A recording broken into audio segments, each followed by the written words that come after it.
बिस्मिल्लाहिर्रहमानिर्रहीम। अस्सलाम वालेकुम नाज़रीन। अल्लाह ने इंसान को बेपनाह नियमतें अता की है। उसे हर वो चीज़ दी है जो ज़िंदगी गुजारने के लिए काफ़ी है। इनमें बहुत से लोग ऐसे हैं जिनके पास हर चीज़ बेहिसाब है, मगर दुनिया भर में बहुत से लोग ऐसे भी हैं जिन्हें 2 वक्त का पेट भर खाना भी नहीं मिल पाता। ये लोग अभाव में ज़िंदगी बसर करते हैं। इस्लाम में ऐसे ही लोगों को ज़कात, फितरा और सदका देने का हुक्म दिया गया है। कुरान करीम में बार बार ज़कात का जिक्र आता है। अल्लाह ताला फरमाता है, नेकी सिर्फ यही नहीं है कि तुम अपना रुख मशरिक और मगरिब की तरफ फेर लो, बल्कि असल नेकी तो ये है कि कोई शख्स अल्लाह और क़यामत के दिन और फरिश्तों और अल्लाह की किताब और नबियों पर ईमान लाए। अल्लाह की मोहब्बत में अपना माल कराबतदारों यानी रिश्तेदारों और यतीमों और मिस्किनों और मुसाफिरों और साइलों यानी मांगने वालों पर और गुलामों को आज़ाद कराने में खर्च करें, और पाबंदी से नमाज पढ़े और ज़कात देता रहे, और जब कोई वादा करे तो उसे पूरा करें, और तंगी और मुसीबत और जंग की सख्ती के वक्त सब्र करने वाला हो। यही लोग सच्चे हैं और यही लोग परहेजगार हैं। ज़कात कब, कैसे, किसको, कितनी दें? अल्लाह ने हमारे माल व दौलत में ज़रूरतमंद लोगों के लिए जो हिस्सा मुकर्रर किया है उसे ज़कात कहते हैं। ये पूरे साल की आमदनी में से बचत का 2.5% हिस्सा होता है, जो दरअसल हमारे माल व दौलत पर सिर्फ हमारा ही हक नहीं है, बल्कि इसमें उन सबका हक है जिन्हें इसकी ज़रूरत है।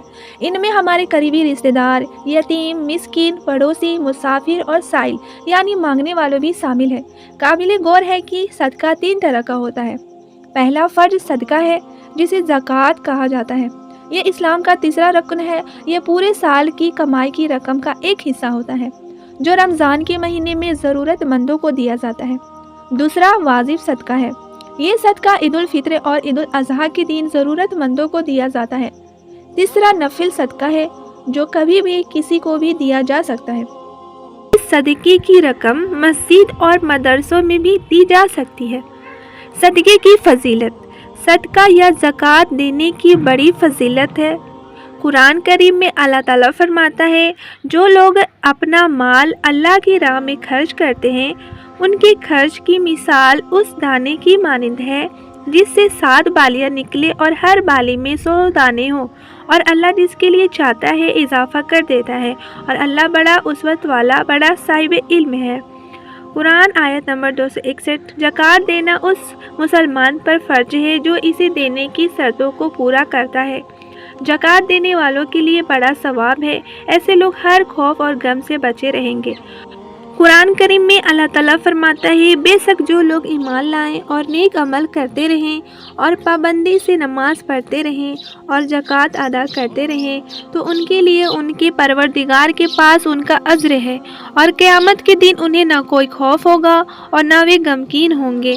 आयत नंबर 277। कुरान करीम में अल्लाह ताला फरमाता है, ए रसूल सल्लल्लाहु अलैहि वसल्लम, लेकिन उन लोगों में से पुख्ता इल्म वाले और मोमिन उस वही पर जो तुम पर नाजिल की गई है और उस वही पर जो तुमसे पहले नाजिल की गई, दोनों पर ईमान लाते हैं, और वे पाबंदी से नमाज पढ़ने वाले और ज़कात देने वाले हैं और अल्लाह और क़यामत के दिन पर ईमान रखने वाले हैं। ऐसे ही लोगों को हम अनकरीब बड़ा अज्र देंगे। कुरान में आयत नंबर 162। कुरान करीम में अल्लाह ताला फरमाता है, ए ईमान वालो, बेशक तुम्हारा कारसाज तो अल्लाह और उसके रसूल सल्लल्लाहु अलैहि वसल्लम ही है, और वे मोमिन भी हैं जो पाबंदी से नमाज पढ़ते हैं और ज़कात अदा करते हैं, और वे अल्लाह की बारगाह में रुजू करने वाले हैं। आयत नंबर 55। कुरान करीम में अल्लाह ताला फरमाता है, और मोमिन मर्द और मोमिन औरतें एक दूसरे के रफ़ीक हैं, और वे भलाई का हुक्म देते हैं और बुराई से रोकते हैं, और पाबंदी से नमाज पढ़ते हैं और ज़कात अदा करते हैं, और अल्लाह और उनके रसूल सल्लल्लाहु अलैहि वसल्लम की इताअत करते हैं। यही वे लोग हैं जिन पर अल्लाह रहम करेगा। बेशक अल्लाह बड़ा गालिब, बड़ा हिकमत वाला है। कुरान में आयत नंबर 71। कुरान करीम में अल्लाह ताला फरमाता है, और तुम पाबंदी से नमाज पढ़ा करो और ज़कात देते रहो और अल्लाह के अहकाम को मजबूती से थामे रहो, और अल्लाह ही तुम्हारा मौला है, और वही बेहतरीन मौला और वही बेहतरीन मददगार है। कुरान आयत नंबर 78। कुरान करीम में अल्लाह ताला फरमाता है, अल्लाह के इस नूर के حامل وہ لوگ ہیں جنہیں تجارت اور خرید فروخت نہ اللہ کے ذکر سے غافل کرتی ہے اور نہ نماز پڑھنے سے اور نہ زکوٰۃ ادا کرنے سے، بلکہ وہ لوگ اس دن سے خوف رکھتے ہیں جس میں دہشت سے دل اور آنکھیں سب الٹ پلٹ جائیں گے۔ قرآن۔ لوگ سمجھتے ہیں کہ بیاج پر پیسہ دینے سے ان کا مال بڑھ جائے گا، لیکن حقیقت میں ایسا نہیں ہوتا۔ بھلے ہی دنیا میں بیاج کے ذریعے ان کا مال بڑھ جائے، لیکن اللہ کے یہاں اس کی کوئی اہمیت نہیں ہے۔ اصل مال تو صدقہ دینے سے ہی بڑھتا ہے۔ قرآن کریم میں اللہ تعالیٰ فرماتا ہے، اور تم جو مال بیاج پر دیتے ہو تاکہ وہ لوگوں کے مال میں مل کر بڑھتا رہے، تو وہ اللہ کے نزدیک نہیں بڑھے گا۔ اور تم جو مال اللہ کی خوشنودی کی چاہ میں زکوٰۃ و خیرات کے طور پر دیتے ہو تو وہی لوگ اپنا مال بڑھانے والے ہیں۔ قرآن آیت نمبر 30 اور 40۔ قرآن کریم میں اللہ تعالیٰ فرماتا ہے، جو لوگ پابندی سے نماز پڑھتے ہیں اور زکوٰۃ دیتے ہیں اور جو آخرت پر یقین رکھتے ہیں، یہی لوگ اپنے پروردگار کی طرف سے ہدایت پر ہیں اور یہی لوگ کامیابی پانے والے ہیں۔ قرآن کریم میں اللہ تعالیٰ فرماتا ہے، اور نماز پابندی سے پڑھو اور زکوٰۃ دیتے رہو اور اللہ کو قرض حسنہ دیا کرو، یعنی اللہ کی راہ میں خرچ کیا کرو اور اس کی مخلوق سے حسن سلوک کرو، اور تم جو نیک اعمال آگے بھیجو گے تو اللہ کے حضور میں اس کا بڑا اجر پاؤ گے۔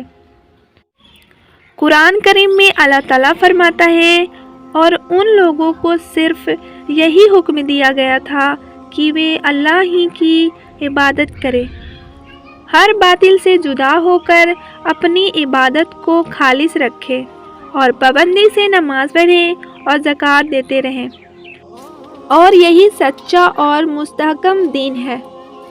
اللہ کے رسول حضرت محمد صلی اللہ علیہ وسلم نے فرمایا ہے، صدقہ پروردگار کے غصے کو بجھا دیتا ہے اور بری موت سے بچاتا ہے۔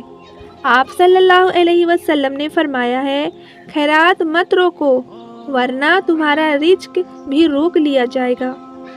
ایک حدیث کے مطابق صدقہ کر کے اپنے اور اپنے پروردگار کے درمیان تعلق پیدا کرو، تمہیں رزق دیا جائے گا، تمہاری مدد بھی کی جائے گی اور تمہارے نقصان کی بھرپائی بھی کی جائے گی۔ سب سے افضل صدقہ۔ ابو ہریرہ رضی اللہ عنہ سے روایت ہے کہ نبی اکرم صلی اللہ علیہ وسلم سے کسی نے پوچھا کہ سب سے افضل صدقہ کون سا ہے؟ آپ صلی اللہ علیہ وسلم نے فرمایا کہ کب مال والے کو صدقہ دینے کی بہت زیادہ کوشش کرنا سب سے افضل صدقہ ہے، اور آپ صلی اللہ علیہ وسلم کی اسے دو جس کی ضروریات تم پر واجب ہے۔ آپ صلی اللہ علیہ وسلم نے فرمایا، مسکین کو صدقہ دینا تو ایک صدقے کا ثواب ہے، لیکن کسی رشتہ دار کو صدقہ دینا دوہرا ثواب ہے، ایک تو صدقے کا اور دوسرا صلہ رحمی کا۔ عموماً رمضان میں خیرات مانگنے والوں کی باڑھ آ جاتی ہے، جہاں بھی دیکھو خیرات مانگنے والے دکھائی دیتے ہیں۔ ان میں عورتیں اور مرد دونوں ہی شامل ہیں۔ یہ پیشے ور ہوتے ہیں جن کا کام ہی مانگنا ہے۔ مسجدوں کے دروازے پر انہیں دیکھا جا سکتا ہے۔ اس کے علاوہ یہ لوگ گلی محلے میں گھر گھر جا کر خیرات مانگتے ہیں۔ ایسے پیشے ور لوگوں کو خیرات دینا مناسب نہیں ہے۔ ویسے بھی اسلام میں بھیک مانگنے کو بہت برا مانا جاتا ہے۔ ایک حدیث کے مطابق جو شخص محنت کرنے کے قابل ہونے کے باوجود بھیک مانگے تو روز محشر اس کی پیشانی پر کالا داغ ہوگا۔ اس لیے اس بات کا خاص خیال رکھا جائے کہ زکوٰۃ ان لوگوں تک پہنچانی چاہیے جو اس کے اصل حقدار ہیں، یعنی ایسے ضرورت مند لوگ جو بھوکے سو جاتے ہیں لیکن کسی کے آگے ہاتھ نہیں پھیلاتے۔ اس لیے زکوٰۃ کی رقم ان رشتہ داروں کو دینی چاہیے جو بہت زیادہ ضرورت مند ہیں۔ یتیم اور مسکین لوگ بھی اس کے حقدار ہیں۔ रिश्तेदारी या पड़ोस में कुछ ऐसे घर भी होते हैं जिनमें सिर्फ बूढ़ी या बेवा औरतें और छोटे बच्चे होते हैं और उनके घर कोई कमाने वाला भी नहीं होता, या औरतें कुछ काम भी करती हैं तो इतना नहीं कमा पाती कि उनका सही से गुजारा हो सके। ऐसे में ज़कात के सबसे ज़्यादा हकदार यही लोग हैं। इसलिए बेहतर यही है कि ज़कात अपने ज़रूरतमंद करीबी रिश्तेदार और पड़ोसियों को दी जाए। साथ ही इस बात का भी ख्याल रखा जाए कि ज़कात की रकम कई लोगों में थोड़ी थोड़ी तकसीम करने की बजाय किसी एक को ही दे दिया जाए ताकि उसका काम सही से चल सके। ज़कात की रकम से किसी का कर्ज भी उतारा जा सकता है या किसी बीमार को इलाज के लिए भी ये रकम दी जा सकती है। याद रखें कि ज़कात ज़रूरतमंद लोगों की मदद करने के लिए ही मुकर्रर की गई है, इसलिए इसे सही जगह पहुंचाएं। इस बात का भी ख्याल रखें जिन्हें ये रकम दी जा रही है उन्हें शर्मिंदगी का एहसास ना हो। उन्हें मदद के तौर पर ये रकम दें, उन्हें महसूस हो कि ये रकम देकर उन पर कोई एहसान नहीं किया जा रहा है बल्कि इस पर उनका हक है। मेरे प्यारे नाज़रीन, वीडियो को लाइक करें और अपने दोस्तों रिश्तेदारों में ज़रूर से शेयर करें। और अगर आप मेरे चैनल पर पहली बार आए हैं तो चैनल को ज़रूर से सब्सक्राइब करके बेल आइकन को ज़रूर से प्रेस करें ताकि आप तक हर न्यू आने वाली वीडियो का नोटिफिकेशन सबसे पहले पहुंच सके। तो अपना बहुत सारा ख्याल रखें। अल्लाह हाफिज़। अस्सलाम वालेकुम।